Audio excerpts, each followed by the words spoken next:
Salam alaikum. Avant d'aborder mon sujet qui m'intéresse, les stocks, puisque je pense qu'il y a des personnes, et je fais un petit clin d'œil à Val, qui à chaque fois commente en disant « Mais vous n'avez pas répondu à mes questions ?» Donc je vais lui répondre, je vais répondre à tous. Et une fois que ça sera fait, ça sera classé, on va pouvoir enfin parler de sujets super intéressants. Je vous retrouve donc tout de suite après le jingle pour l'histoire de ma conversion en islam.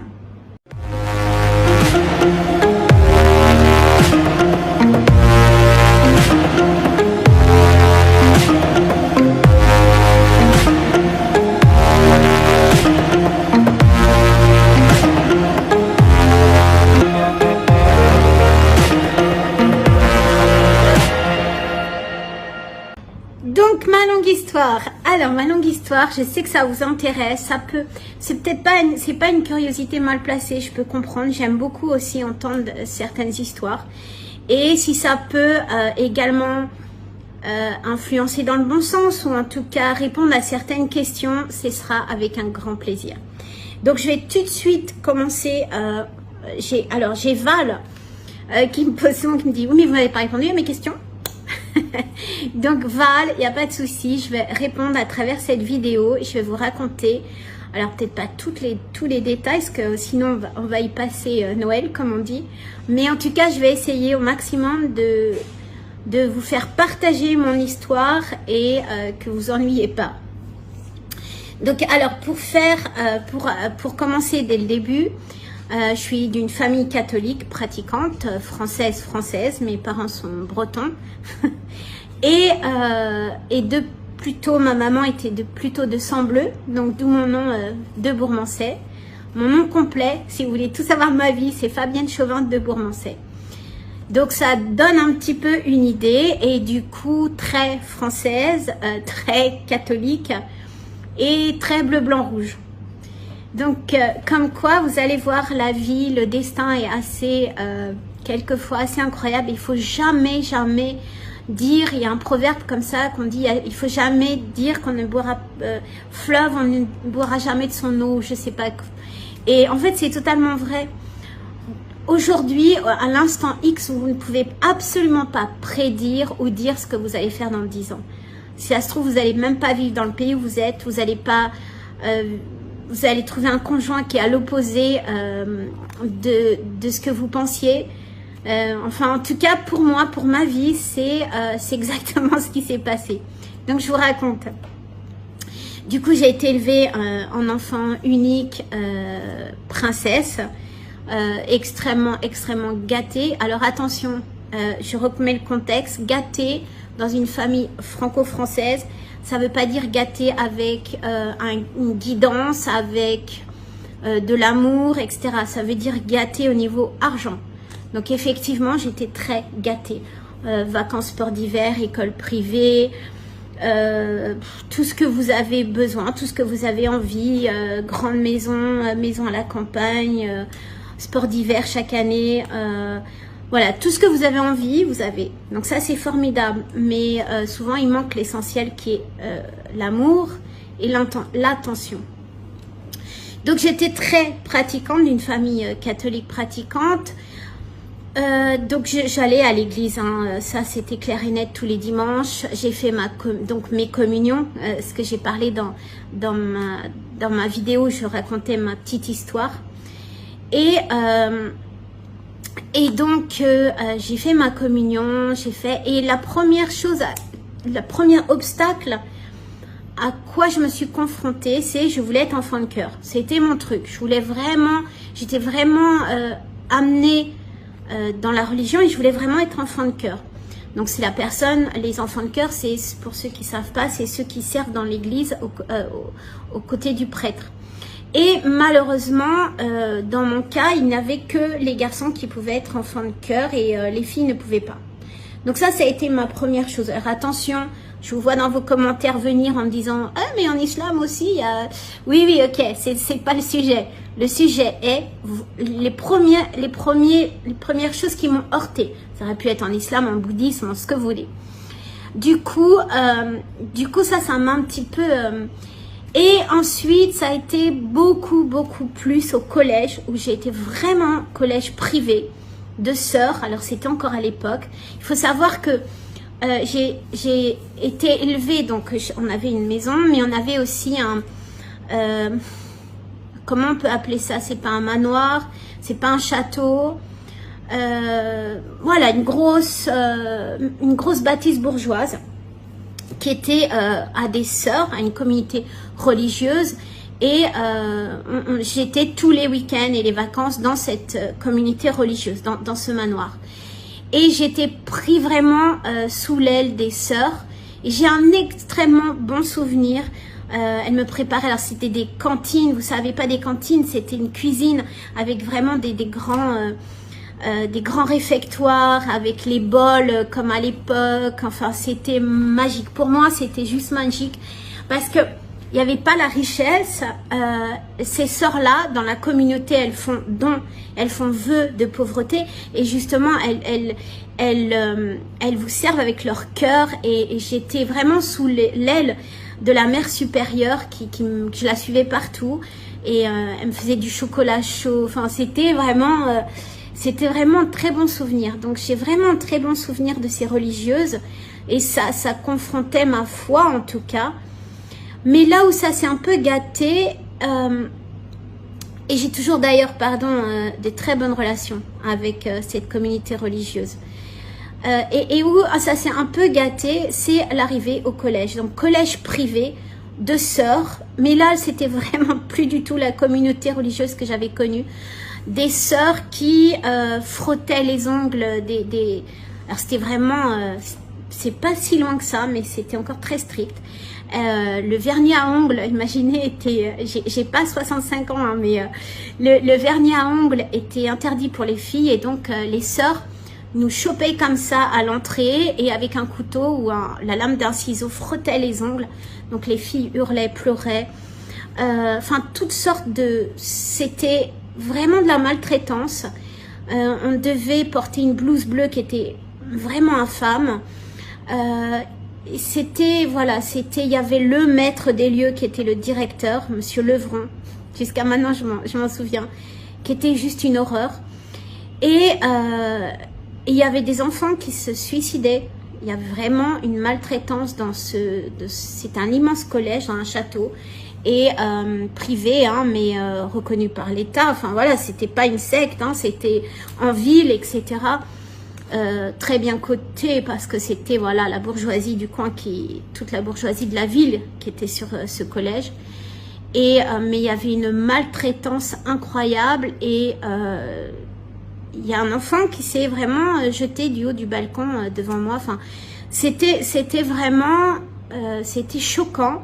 Et une des sœurs, donc à l'époque, j'avais des problèmes familiaux, c'est-à-dire que je me rendais compte que ma famille me gâtait niveau argent, mais absolument pas dans l'autre sens. Il y avait beaucoup de maltraitance, on va dire. Maintenant, on appelle ça des enfants de parents pervers narcissiques, etc.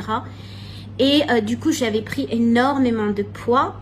Et une des sœurs ne m'appelait pas Fabienne, mais m'appelait la grosse. Donc devant tout le monde, la grosse. Et elle notait en rouge sur mon carnet, la grosse a fait ci. Enfin, c'était juste vraiment. Donc ça aurait pu effectivement, je pu tomber sur un collège islamique, bouddhiste, peu importe. C'est fait que c'était un collège catholique. Donc j'ai commencé à vraiment me poser beaucoup de questions. Vraiment, puis c'est un âge, je commençais à rentrer dans l'adolescence. Et c'est un âge où on commence à se questionner sur le pourquoi du comment. Donc, il s'avère qu'à ce moment-là, je faisais donc ma communion, ma dernière communion, ma communion solennelle. Et du coup, je me suis dit, bah super, je vais pouvoir en profiter pour poser toutes les questions aux prêtres, etc.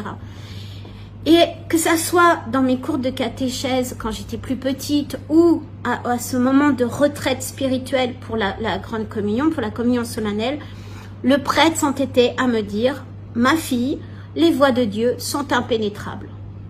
Ok, donc ça veut dire que tu n'as pas de réponse à mes questions. Pour moi, c'était quelqu'un qui devait les avoir, puisque forcément, il était à l'instance il était plus près de Dieu que moi. Et c'était à chaque fois, il répétait, et j'ai fait plusieurs prêtres, et c'était pareil. Et j'ai commencé à rentrer en rébellion, et un petit peu à repousser cette idée qu'on ne pouvait pas me répondre à mes questions. Donc ce leitmotiv, les voies de Dieu sont impénétrables, je ne le supportais plus.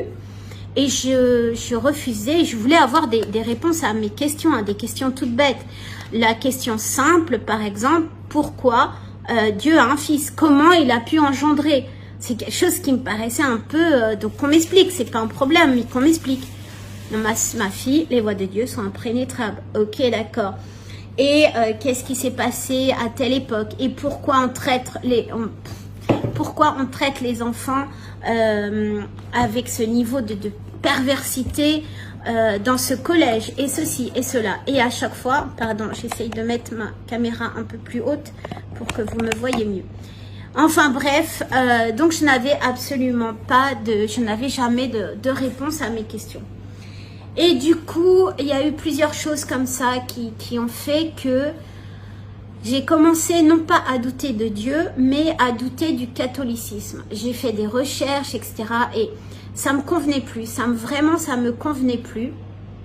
Et du coup, j'ai dit à ma mère, écoute, mes parents n'allaient pas à l'église, mais me forçaient à y aller. Enfin voilà, il y avait plein de choses comme ça qui me paraissaient un peu...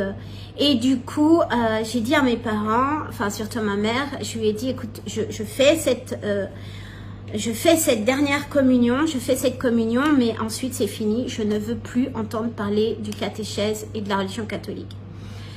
Ça, c'était après m'avoir fait virer de la retraite. Donc, au bout de 2 jours de la retraite spirituelle, où justement on doit nous apprendre des choses sur justement la spiritualité, etc. Et que le prêtre en avait marre de mes questions et était embarrassé par mes questions, m'a mis à la porte en me disant, c'est terminé pour toi, rentre chez toi, tu as un esprit vraiment, pratiquement en m'insultant, tu as un esprit rebelle, un esprit...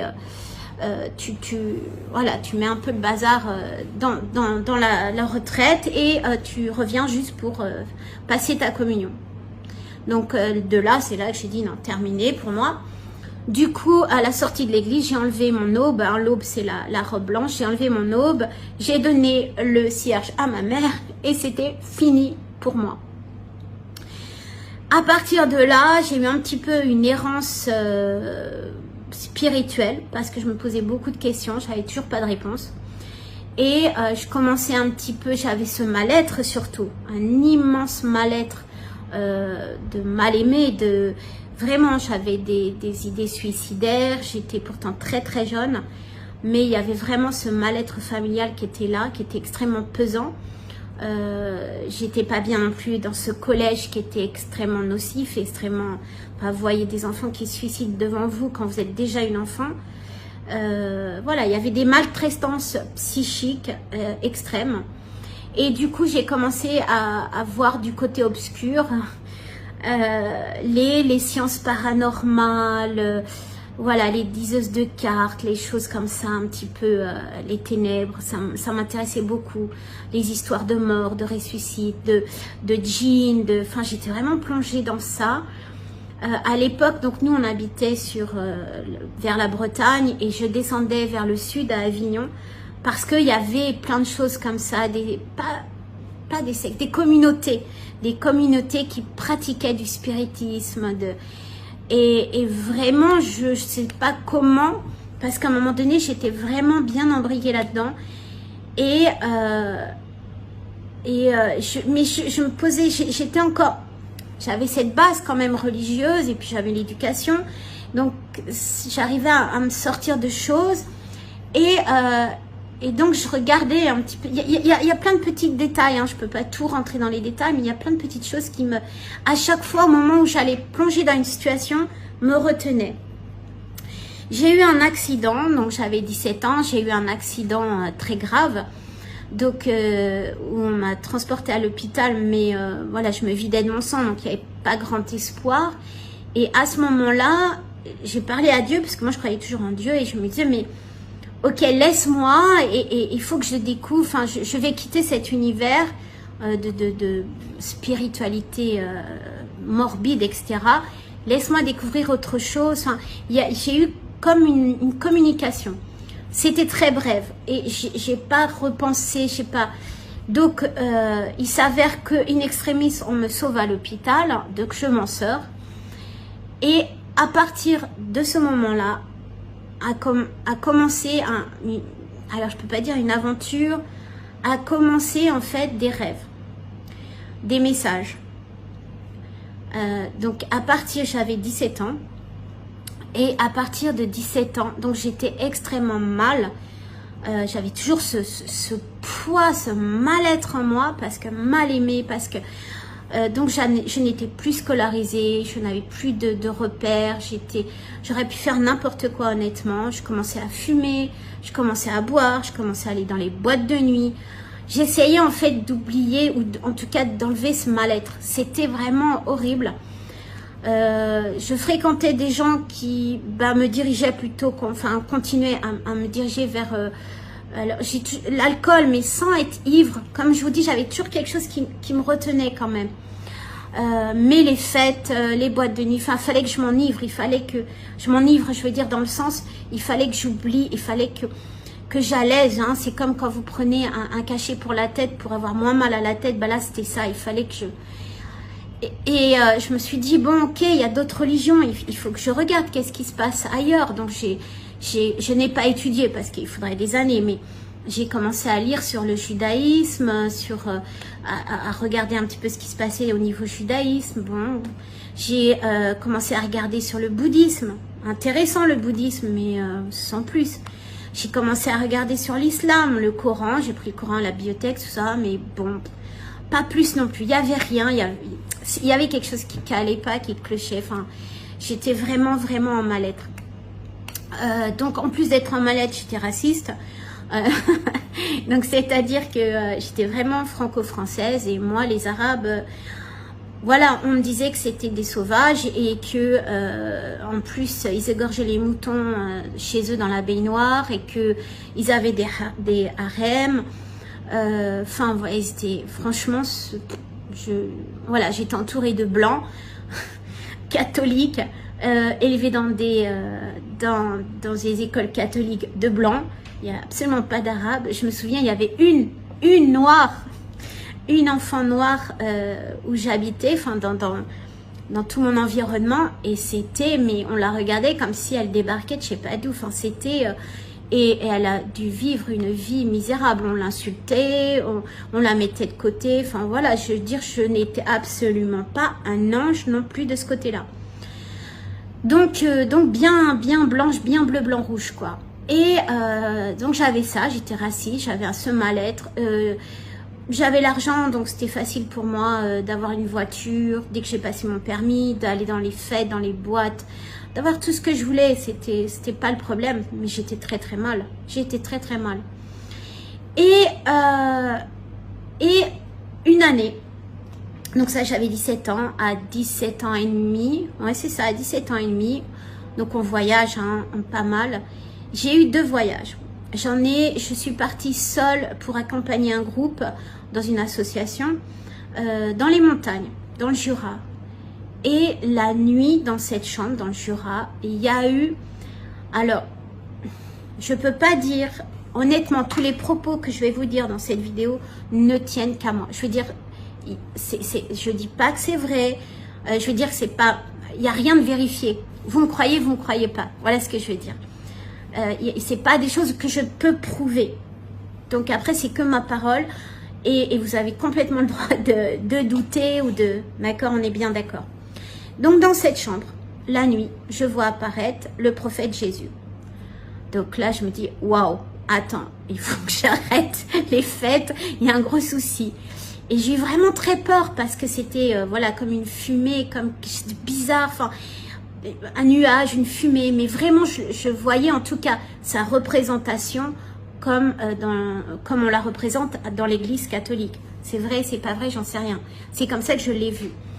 Et il a voulu s'approcher de moi, et là je me suis couvert avec les couvertures, je dis non, je suis pas prête, j'ai peur, tout ça. Il m'a dit il n'y a pas de souci, et il est parti.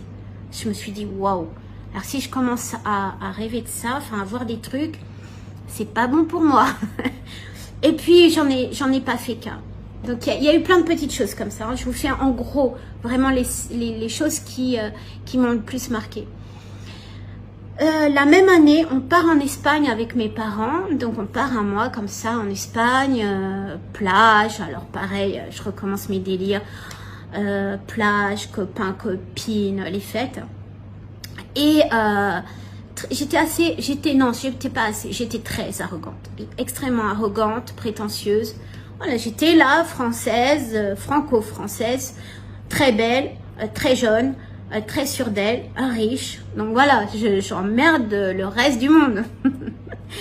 Et donc, en allant à la plage, on avait un appartement sur la corniche et on descendait pour aller à la plage.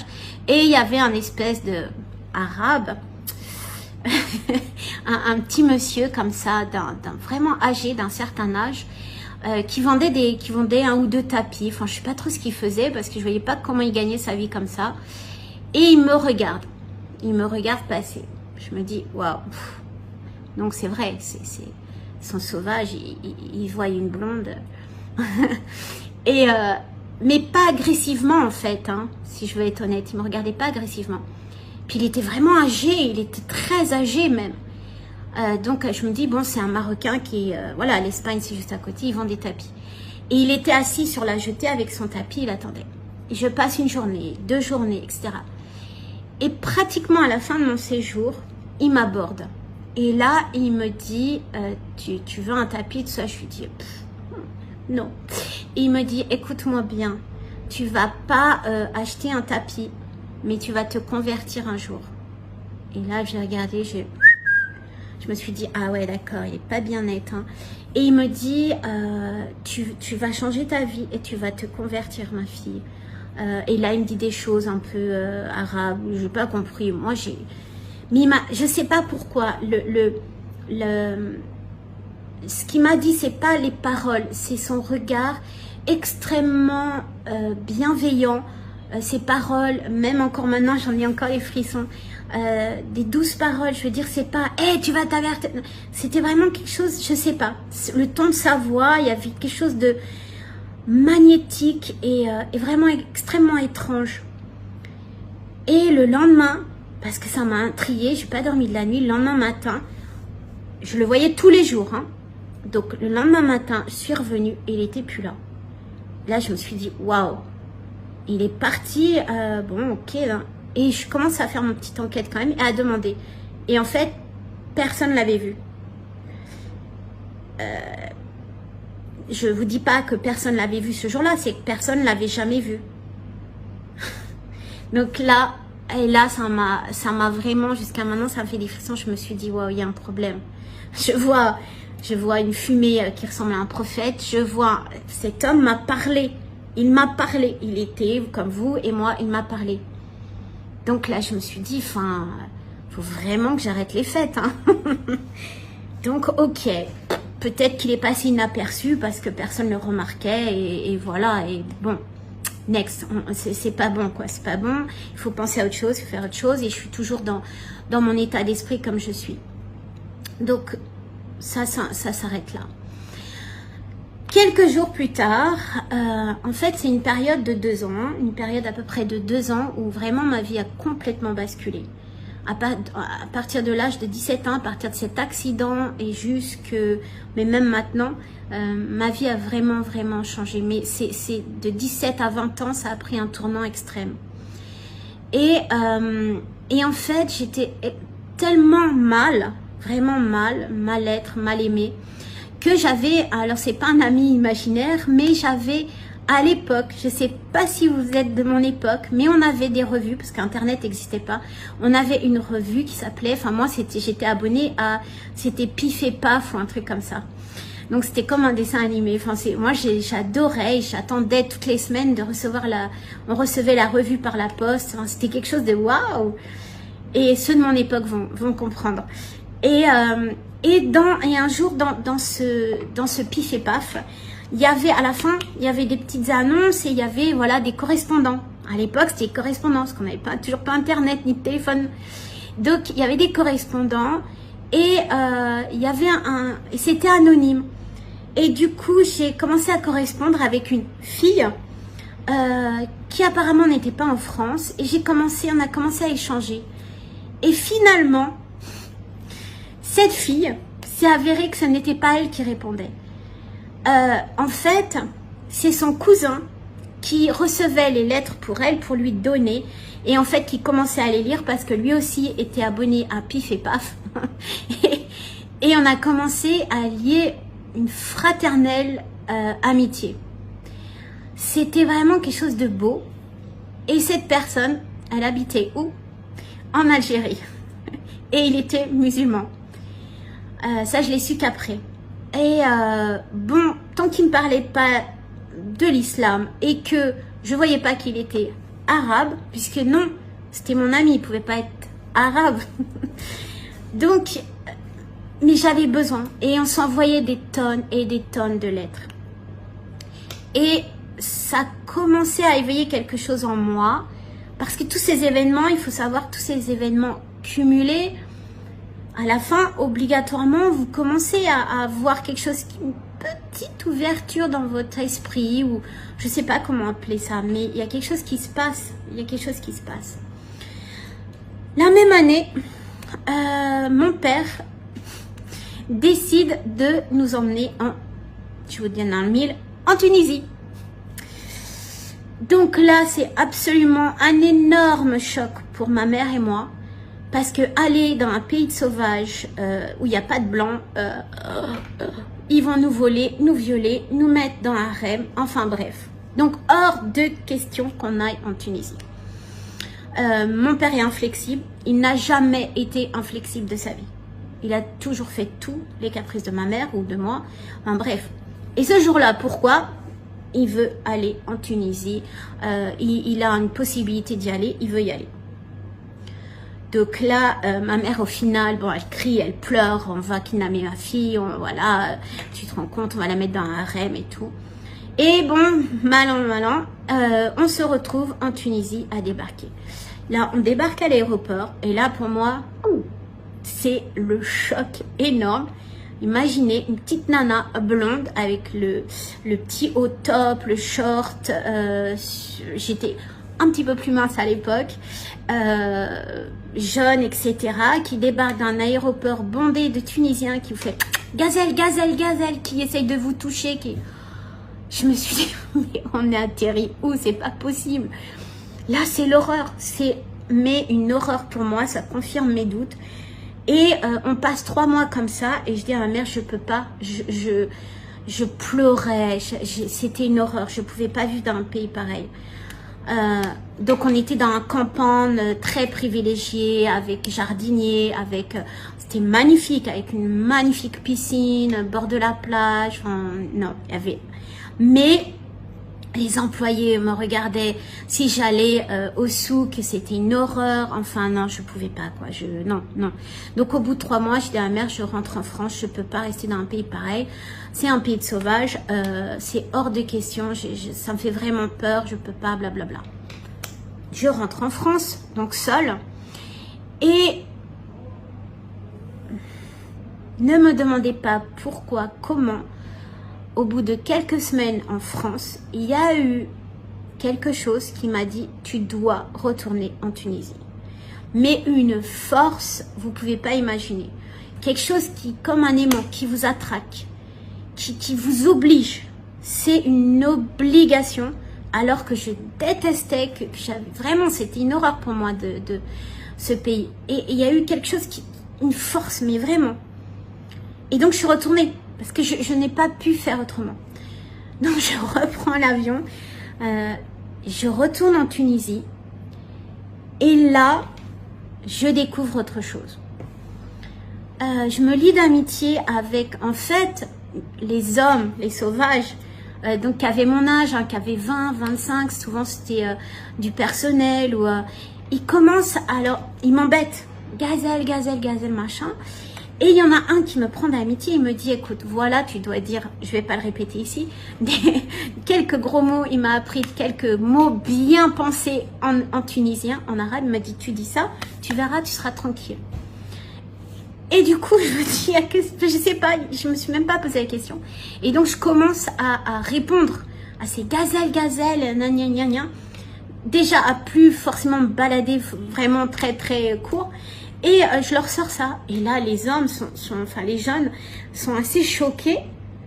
Et du coup, ils commencent à venir vers moi et ne plus me, contrairement à la franco-française qui a débarqué, à commencer à me prendre un peu comment je dirais, comme les leurs. Et du coup, ils commencent à me prendre avec eux, à me sortir, à m'expliquer le pays, à m'apprendre l'arabe. Donc, je sais pas si vous imaginez, mais imaginez Marine Le Pen qui commence à apprendre de l'arabe et à commencer à se dire ce pays il est pas si mal que ça. Et au bout de quelques semaines, il y a quelque chose qui va vraiment faire basculer les choses. C'est dans ce groupe d'amis, donc il y a une jeune fille qui m'invite chez elle. Elle est très pauvre et donc elle m'invite chez elle. Nous, on n'a invité personne. On n'a invité absolument personne. Nous, on s'est invité entre nous. Et elle est pauvre. Elle m'invite chez elle. Donc, c'était à Monastir. Pour ceux qui connaissent, moi, j'étais à Scanès et on était à Monastir. Et elle m'invite chez elle. Et dans ce lieu, il n'y a qu'une seule pièce où les gens dorment, mangent, font la cuisine. Enfin, il n'y a qu'une seule pièce. Le sol, il n'y a rien. C'est de la terre. Et j'ai l'impression de rentrer dans un château. Pourquoi? Parce que waouh, on m'accueille avec les bras ouverts, la maman, les sœurs, les tantes, les frères, tout le monde est là. Et ils vivent tous ensemble, hein. ce qui est inconcevable pour moi. J'ai pratiquement un studio, j'ai toujours eu pratiquement comme un espace de studio pour moi, parce que j'en avais une énorme villa. Et là, toute cette famille vit entre eux, le sol est dégueulasse et en terre battue et tout, et moi je suis accueillie. Je suis accueillie comme une reine.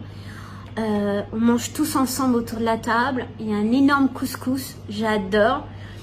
C'est un couscous au poisson avec l'arissa. Et là, c'est quelque chose, là, ça a complètement, je vais pas pleurer, ça a complètement bousculé mes idées, ça a complètement changé ma vie, parce que je me suis dit, waouh, quelqu'un qui n'a pas d'argent, qui accueille l'autre, qui, sans arrière-pensée, vous sentez l'amour, vous sentez la bienveillance, vous sentez l'accueil. Et du coup, c'était quelque chose d'extraordinaire. Et j'ai continué à vivre comme ça. Et alors, je traînais beaucoup avec les garçons. J'ai un esprit assez masculin. Et en tout cas, je m'entendais vraiment beaucoup plus avec les garçons depuis tout le temps.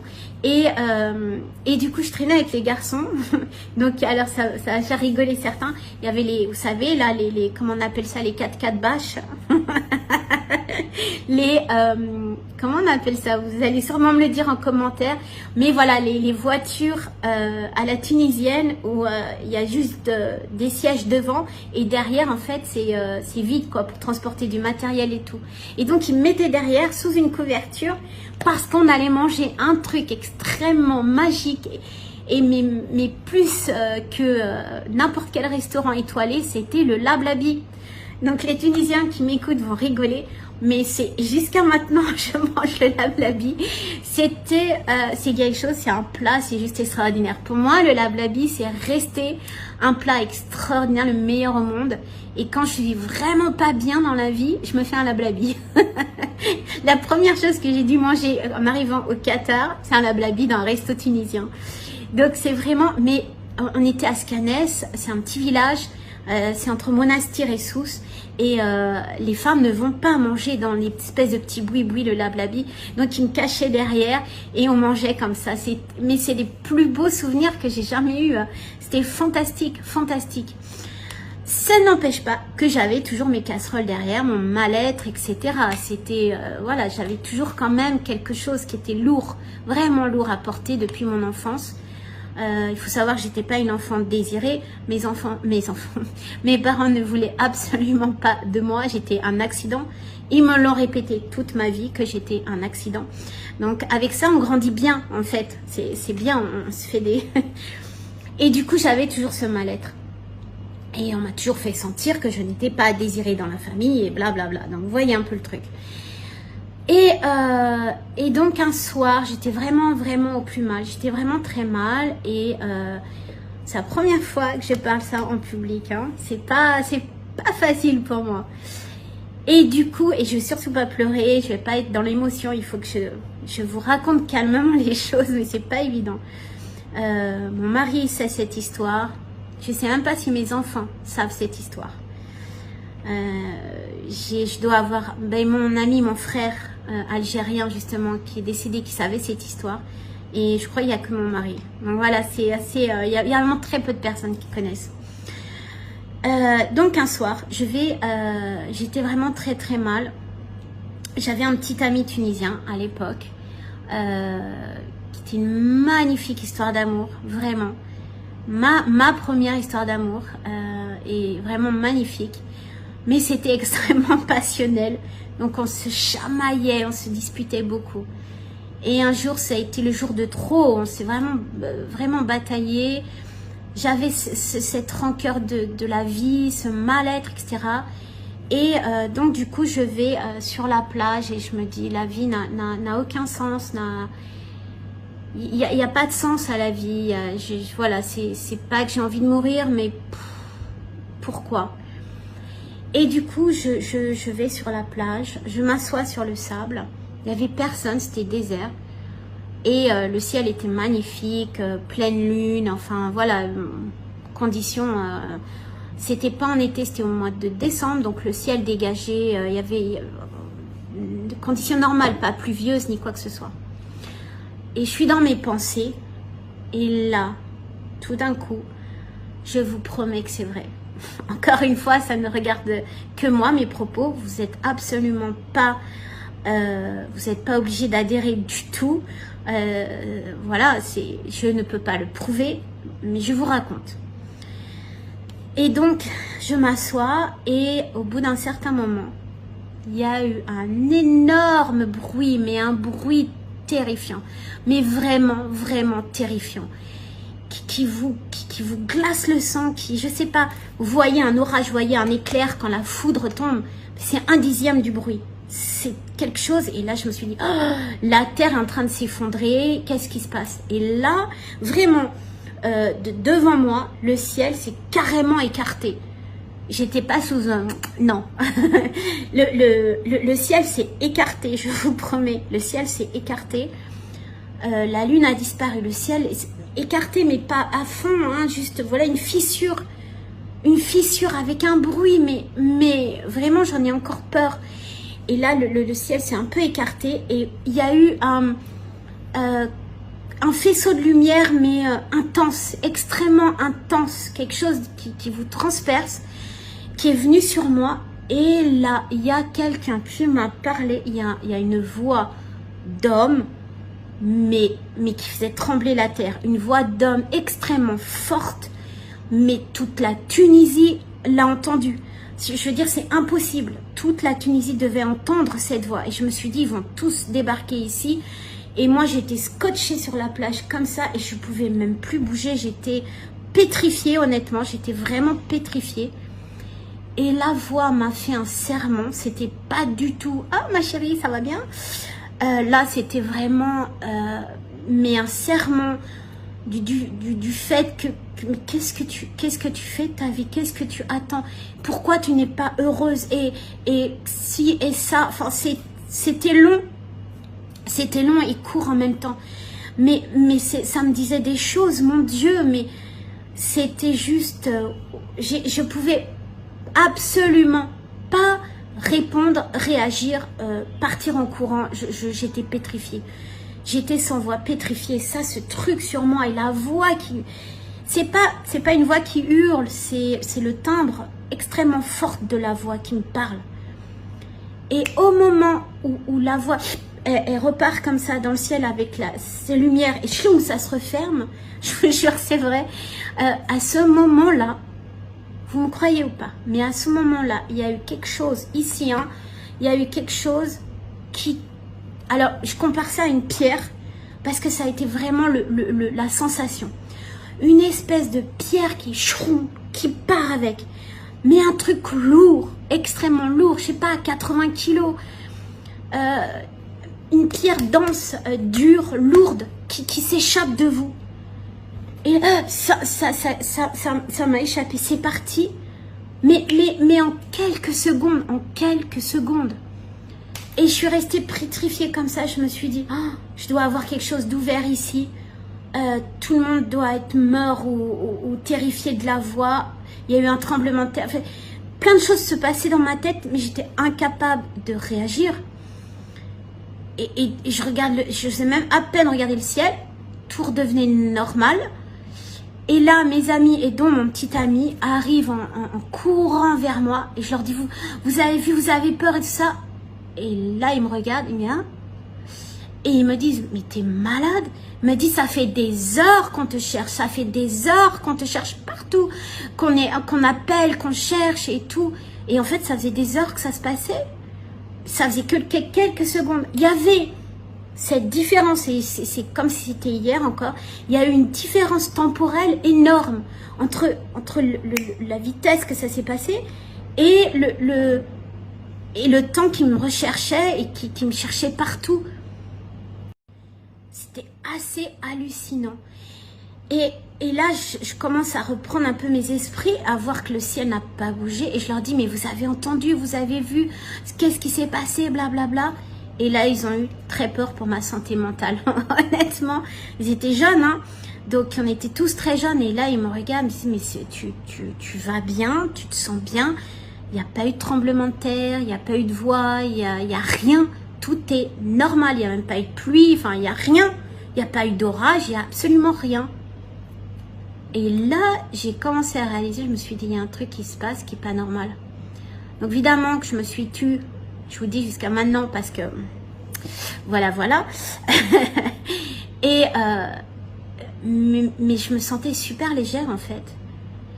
Et la chose la plus marquante, c'est qu'à partir de ce moment-là, je n'ai plus ma rancœur, mon mal-être, mon esprit de vengeance, tout ce que vous pouvez, tout ce qui est noir, hein, tout ce qui est, j'avais plus. Je me sentais, mais pas revivre, mais je me sentais, vous voyez quelqu'un, vous avez perdu 80 kilos d'un coup, bah c'est ça. Vous avez tout d'un coup perdu 80 kilos, vous vous sentez hyper légère. Hyper légère. Croyez-moi, jusqu'à maintenant, je n'arrive pas à en vouloir. Je n'ai pas ce sentiment de vengeance. Pas de vengeance, parce que des fois, je me dis, je vais lui faire voir, ou pour rire. Enfin, c'est pas très islamique, mais je n'ai pas cette mémoire pour faire payer à l'autre, ou cette rancœur. Voilà. C'est plus ce mot, c'est plus ce mot-là. Pardon, c'est plus ce mot-là. Je n'ai plus le sentiment de rancœur. Je ne peux pas l'éprouver. Et pourtant, je vous garantis que j'ai des gens qui m'ont fait des pires crasses par la suite, mais je n'ai pas ce sentiment de rancœur. Certaines personnes n'ont pas le sentiment de jalousie, ou moi, je n'ai pas le sentiment de rancœur depuis cet événement. Et donc, j'ai continué à vivre en Tunisie, mais la chose qui a extrêmement changé, c'est que ces fameux Arabes sauvages étaient juste des personnes comme vous et moi. Et j'ai commencé à m'intéresser à leur vie, à leur culture. J'ai commencé à questionner le jardinier. J'ai commencé à de plus en plus écrire à mon ami algérien. J'ai fait un petit saut en Algérie pour le voir, pour rencontrer sa famille. J'ai commencé à essayer de comprendre pourquoi ils étaient si humbles, pourquoi ils étaient pauvres, mais ils vous invitaient à manger chez eux. Et mes rêves ont commencé. Et donc la nuit, pendant 2 ans, non-stop, je faisais des rêves. Ces rêves, alors je ne vais pas vous raconter tous les rêves, mais plein de rêves qui ont fait que, et les rêves étaient en arabe, hein, pas en français, pas en anglais, étaient en arabe. Donc du coup, je demandais souvent à mon jardinier, qu'est-ce que ça veut dire ça? Qu'est-ce que ça veut dire ça? Et souvent, il ne me comprenait pas parce qu'il me disait, mais comment tu sais ça? Comment tu connais ça? Par exemple, la naissance du prophète, je l'ai rêvé. Pas le fait qu'il soit né, mais l'anniversaire, pardon. L'anniversaire. Une nuit, voilà, on m'a donné un certain plat à manger, etc. et qui était vraiment bizarre et on me parlait en arabe. Donc, le lendemain matin, j'étais voir mon jardinier, je lui ai dit, mais pourquoi ce plat-là, on le mange à quelle occasion? Pourquoi? Et ça veut dire quoi? Il m'a dit, waouh, cette nuit, c'était la naissance du prophète. L'anniversaire de la naissance du prophète. Et à cette occasion-là, c'est une tradition de manger ça et ça. Alors, j'étais incapable de le savoir, incapable de le savoir. Et il y a eu plein de choses comme ça où j'étais incapable de savoir ces choses-là. J'ai appris l'arabe. Alors, je parle pas l'arabe, hein, mais toujours pas. Il faut que je m'y mette. Mais je veux dire, voilà, je comprends. Et il y a des mots que j'ai appris, des sourates que j'ai apprises, des faits que j'ai apprises uniquement par mes rêves, uniquement. Des choses. Et un jour, j'ai rêvé d'une petite fille qui était heureuse et qui, je voyais de dos et qui marchait comme ça, heureuse sur un chemin. Et on m'a dit, tu vois cette petite fille, bah c'est toi. Et cette petite fille, elle s'appelle Radia. Donc, quand je me suis convertie officiellement, j'ai pris le prénom de Radia parce que c'était, voilà, ça coulait de source. C'est-à-dire qu'à partir du moment où j'ai commencé ces rêves, à partir du moment où j'ai eu cette expérience au niveau de la plage, je me suis complètement fiée à mon intuition et plutôt à mes rêves. Et jusqu'à maintenant.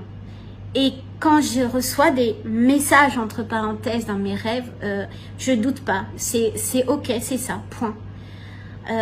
Au moment où la veille, quelques jours avant, la veille où mon mari m'a annoncé, mon ex-mari, pardon, m'a annoncé qu'il allait épouser quelqu'un d'autre et que donc il allait me quitter.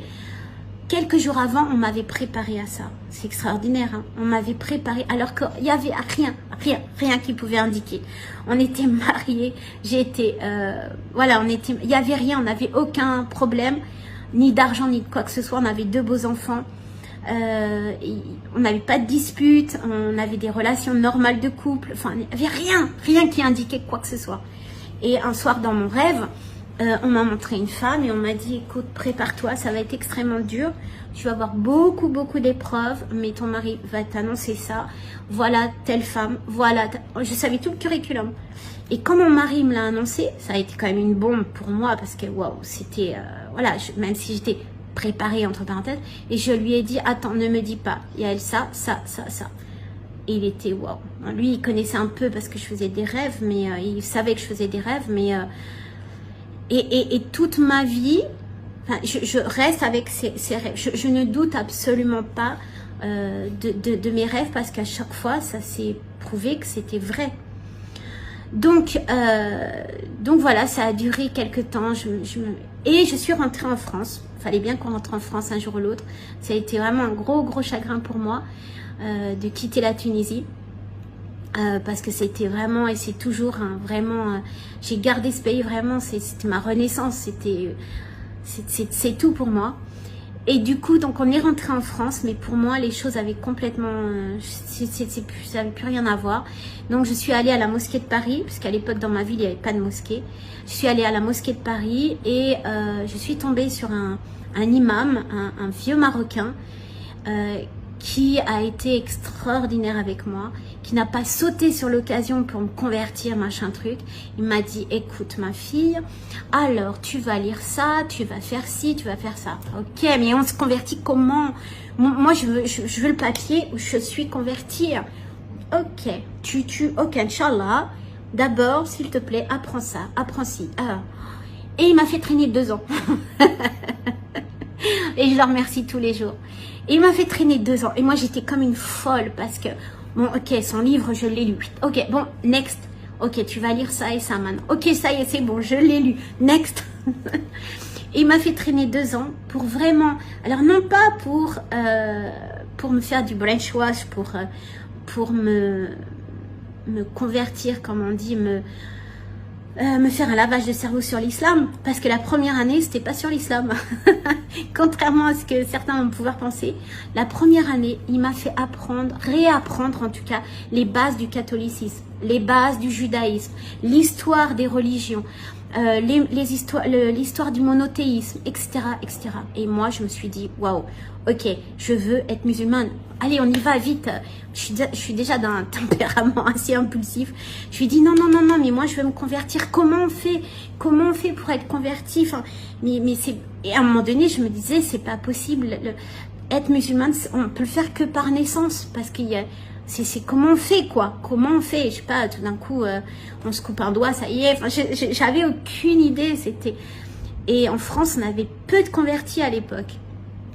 Et donc, il m'a fait la première année, ça a été tout sur la mythologie, n'importe quoi, sur les sciences religieuses, etc. Et la deuxième année, on a commencé vraiment à aborder les piliers de l'islam. Qu'est-ce que l'islam? Comment on pratique? Comment on fait ci? Comment les sourates? Le soufisme? On est rentré vraiment plus dans les détails. Et je me souviens, donc, plus on rentrait dans les détails, plus il me faisait apprendre des choses, les sourates. Donc on apprend la sourate, la Fatiha, etc. Bon, d'accord, ok, mais quand? Et du coup, je l'appelais toutes les semaines, au bout de 2 ans, pour lui dire, mais comment on fait? En fait, il y a longtemps, mais moi, ce que je voulais, c'était un papier. Voilà, on me dessert le diplôme de musulmane. Et je lui disais, mais comment on fait pour être musulmane? Ça, il me dit, écoute, tu as déjà récité la Fatiha, tu sais déjà les sourates. Mais je comprends, tu veux vraiment, tu veux être officiellement musulmane. Ok, récite-moi la Fatiha. Alors, bien sûr que moi, je lui récite la Fatiha. Et il me dit, ok, non, la prononciation, non. Reviens la semaine prochaine et revois le... Et en fait, il voulait vraiment que je sois sûre de ce que je dise, que je comprenne le sens, que je... Vraiment, c'était tout dans la finesse. Vraiment, c'était magnifique. Et à la fin, j'y ai même pas cru. Le jour où je l'ai appelé, parce que j'étais pas sur Paris, j'ai resté à Fatia. Il m'a dit, Mabrouk, ma soeur, tu es bienvenue dans l'islam, etc. Et je me suis dit, ok, il se fiche de moi là, ça y est. Et je lui ai dit, mais je vais avoir un papier. Moi, j'avais 20 ans. Hein. Je vais avoir un papier. Moi, c'était vraiment ça qui comptait. Je voulais un truc qui prouve. Donc, effectivement, j'ai reçu par la suite un papier. Ça m'a jamais servi, mais c'était quelque chose qui était, voilà, c'était mon identité.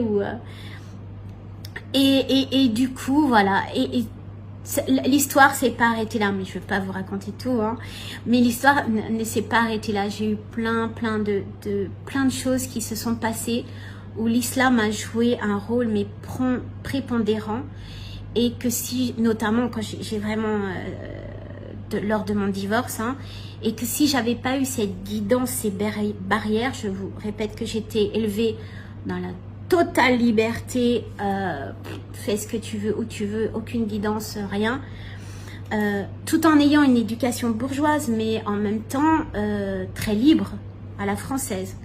Donc si je n'avais pas eu cette guidance au sein de l'islam, je crois que j'aurais pu partir, mais à plein d'occasions, très vite en cacahuète.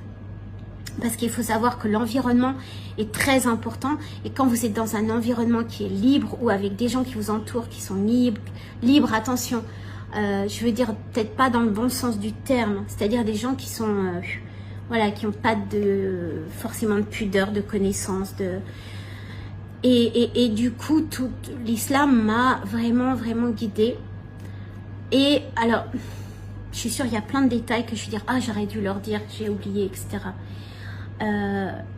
Je vais peut-être m'en rappeler par la suite, mais en tout cas, pour faire court hein, quand même, parce que je ne vais pas vous retenir une journée sur cette conversion. Jusqu'à maintenant, mes rêves me guident et des choses se passent. Alors, très simple, mon mari actuel, donc j'ai divorcé, j'ai mis 16 ans pour rencontrer mon mari. Et on ne s'est pas rencontré par hasard. J'ai rêvé de lui pendant 5 ans avant de le rencontrer, sans voir son visage. Je savais comment il était, la grandeur, quel genre de lecture coranique il faisait, et à chaque fois je rêvais de lui, c'était vraiment un tapis vert en dessous, il était comme dans un jardin, etc. Je savais que c'était quelque chose de bien. Et quand je l'ai rencontré, et lui a aussi une histoire extraordinaire, donc voilà. Et lui savait pourquoi il me rencontrait. Enfin, il s'est même pas posé je dirais, il savait que alors j'aime pas dire ça parce que c'est extrêmement prétentieux. C'était pas un cadeau de Dieu, mais pour lui, on va dire. Et parce que je suis pas un ange, hein. Et moi je savais quand je l'ai rencontré, ouf, c'est pas le coup de foudre, mais plus quelque chose qui vous apaise et qui vous dit ok, c'est là, tu poses tes valises. Et il y a des choses qui nous arrivent maintenant, c'est ça qui est extraordinaire, parce que en fait, nos deux identités conjuguées spirituelles font que on a son papa décédé qui nous parle, enfin qui nous rend visite. Alors je sais pas si c'est bien de dire ça ou pas, mais il y a des choses qui se passent. Et il y a deux choses que j'ai envie de partager avec vous. La première, c'est que ça faisait plus d'1 an, même plus de 2 ans, que je faisais des otites à répétition. Otites. Et donc, j'ai été voir des spécialistes, on me retirait quelquefois des bouchons, mais des fois, je faisais des récipels. Alors, je ne sais pas si vous connaissez ce que c'est extrêmement, extrêmement douloureux. Vous hurlez de douleur, hein, c'est dans l'oreille, il y a un traitement, etc., mais c'est douloureux. Et il n'y avait pas un trimestre où je n'avais pas un problème aux oreilles. Et donc jusqu'à l'année dernière, je me suis dit, c'est un message, c'est clair. Et il y avait des messages par mes rêves et par mon entourage, enfin des choses qui se passaient dans ma vie courante qui me disaient, ah, c'est un message. Et j'ai compris que c'était le moment pour moi de porter le voile. Point barre, c'est tout. C'était mais aussi simple que ça. Donc du jour au lendemain, on peut dire j'ai tâté un petit peu et je vous promets que c'est vrai. Et je n'incite absolument personne en disant il faut le faire, machin truc. Mais en tout cas pour mon cas personnel, du jour où j'ai porté, alors ça s'appelle pas un voile, ça s'appelle un turban, le turban ou le voile, je n'ai plus jamais eu de problème aux oreilles. Ça faisait plusieurs années que je me baladais avec des problèmes d'oreilles. Alors vous allez me dire, bah oui, forcément, tu caches tes oreilles. Oui, mais avant aussi, des fois, je portais le bonnet en hiver, etc. Ou, croyez pas. À la maison, je ne porte pas le turban ou le voile, alors qu'il y a la clim, etc. Et il peut y avoir plein d'occasions où j'attrape du mal aux oreilles. Mais en tout cas, où on va à la mer, dans des plages privées, où je ne porte pas le voile, ou voilà, il y a du vent, etc. Et je n'ai rien. C'est inconcevable avant, c'est inconcevable. Donc voilà, pour vous dire.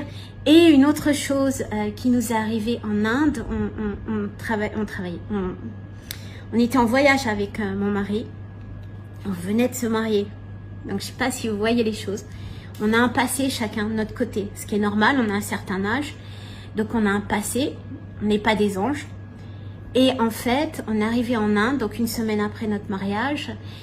Et on a eu, alors encore une fois, croyez ou pas, on a eu la visite de un ou plusieurs djinns. Et en fait, ça a été des choses, j'ai vu des espèces de boules noires, marron, comme des ombres qui passaient à toute vitesse.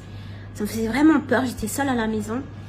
Et donc mon mari, on louait un appartement en fait, pour éviter d'être à l'hôtel en Inde.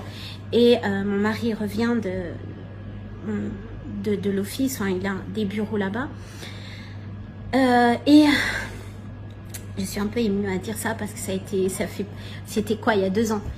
Et du coup, on a eu vraiment, en gros, je vais vous faire rapide pour finir cette vidéo, pour pas non plus vous ennuyer si vous n'avez pas déjà quitté avant. En fait, en gros, quand il est arrivé le soir, le ciel pareil, magnifique, pas rien. Et tout d'un coup, il s'est mis à pleuvoir. Mais alors, pas pleuvoir tranquillement, comme en France, c'est beau. Non, comme un cyclone. Exactement ça, comme un cyclone. Et la pluie, au lieu de tomber droite, elle est venue comme ça, en biais, taper dans les vitres. C'était avec un bruit. Et tout d'un coup, l'eau est arrivée dans l'appartement. On avait de l'eau sous les matelas, parce qu'on avait dû déménager nos matelas de la chambre dans le living room, parce que dans la chambre, je ne pouvais pas, il y avait quelque chose, et je ne pouvais pas y rester.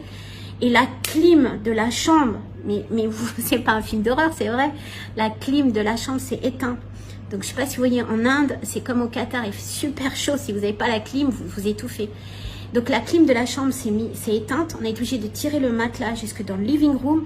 Et là, au moment où on s'installe, boum, la pluie qui rentre. Partout de la pluie par terre, le matelas mouillé. Mon mari prend immédiatement le Coran, commence à réciter. Et là, ça a été une horreur. Ça a été vraiment... Les choses ont bougé, ça a pété de partout, les vitres, je croyais qu'elles allaient exploser. Les rideaux qui volaient, ça, j'ai eu vraiment la peur de ma vie. Je suppliais mon mari, please, s'il te plaît, arrête de réciter. Parce que plus il récitait, plus c'était fort. Et je lui dis, s'il te plaît, arrête. Et lui, il me dit, non. Il était dans son truc, il continuait avec une bonne intensité à réciter et tout ça. Mais ça a été une horreur. On a vraiment eu peur. On a vraiment eu très peur. Et au bout d'un moment, je sais pas combien de temps ça a duré honnêtement, mais au bout d'un moment, flou, plus rien. Exactement comme pour le ciel, plus rien d'un seul coup. D'un seul coup, il y a eu plus rien. Les rideaux ont arrêté de bouger, les affaires aussi, il y a eu plus rien. Et les matelas étaient mouillés, donc on savait que c'était vrai ce qui s'était passé. Mais quand on a demandé aux employés ou dehors, etc., il n'y avait rien eu. Donc on a laissé l'appartement, on est rentré au Qatar. On est rentré au Qatar et je vous garantis que c'est vrai. Pour nous ça a été quelque chose vraiment mais juste après ça, c'est la dernière, après je vous laisse, mon mari et moi on a entendu, alors il faut savoir qu'en Inde, en tout cas dans la ville où on était à Ahmadabad, il n'y a absolument pas de musulmans, où ils sont pourchassés. Et c'est plutôt des hindouistes, etc. Et du coup, il n'y a rien, il n'y a pas de mosquée, il n'y a rien, d'accord. Et on était en train de travailler et on a entendu ensemble l'appel à la prière toute la journée, à des heures précises.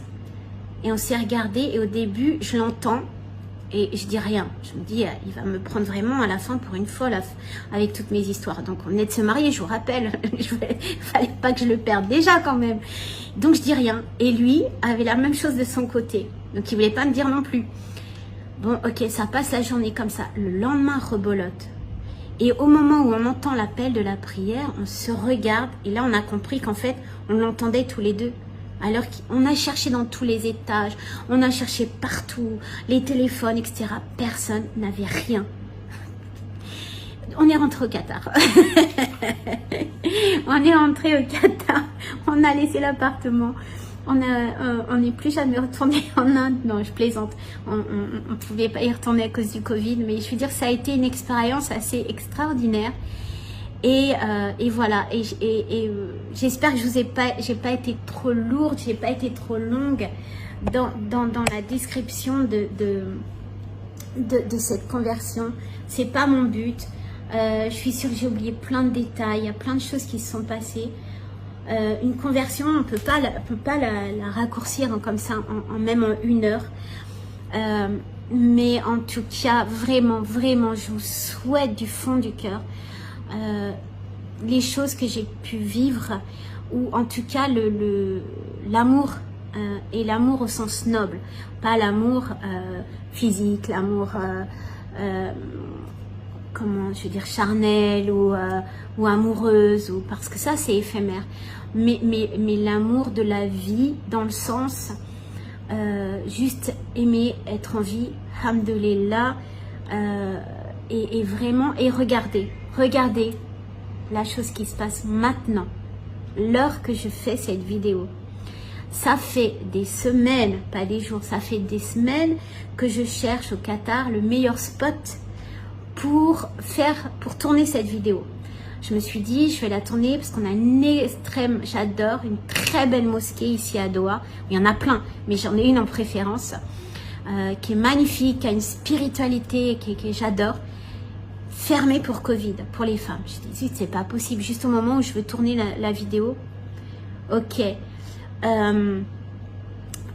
donc je vais chercher un autre spot. Il y a plein de super spots ici, plein d'endroits magnifiques. Je peux vous faire rêver, où je peux... et à chaque fois que j'ai voulu faire cette vidéo, ça s'est pas fait. Ça s'est pas fait pour X ou Y raison, ça ne s'est pas fait. Aujourd'hui, j'ai eu envie, mais c'est quelque chose que je ne pouvais pas lutter contre. Il fallait que je fasse aujourd'hui. Et vous savez quoi? On vient de m'annoncer que le Ramadan, c'est demain. Donc voilà mes Frenchies. Franchement, je dis mes Frenchies parce que j'ai beaucoup de groupes de francophones. Mais honnêtement, il y a plein de choses dans la vie. Il y a plein de signes. Il faut vraiment juste que vous puissiez les voir. Allez, je vous raconte encore une dernière qui me vient.